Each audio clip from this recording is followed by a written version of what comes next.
છેલ્લા 2 દિવસથી કમોસમી વરસાદ પડતા અમદાવાદના બાવળા અને ધોળકા તાલુકાના હજારો ખેડૂતોનો ખેતરમાં ઉભેલો પાક નિષ્ફળ ગયો છે। ખેડૂતો માટે આ વર્ષે ડાંગર સહિતના અન્ય પાકોનું વાવેતર મહા મહેનતનું ફળ હતું।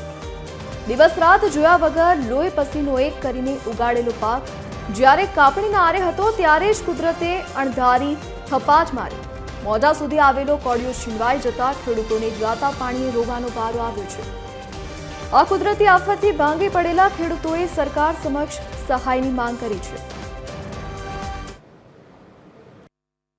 વરસાદ બહુ પડ્યો છે, પાક નિષ્ફળ ગયો છે અને અમારે આત્મહત્યા કરવાનો વારો છે અને ટ્રેક્ટરના વીમા ભરવાના છે, પૈસા ક્યાંથી લાઈન કાઢવા।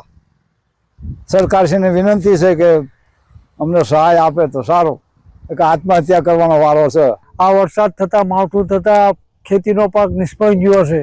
ખેડૂત પાયમાલ થઈ ગયા છે। હવે કોઈ આધાર રહ્યો નથી। સરકાર કોઈ સહાય કરે એવી વિનંતી કરું છું।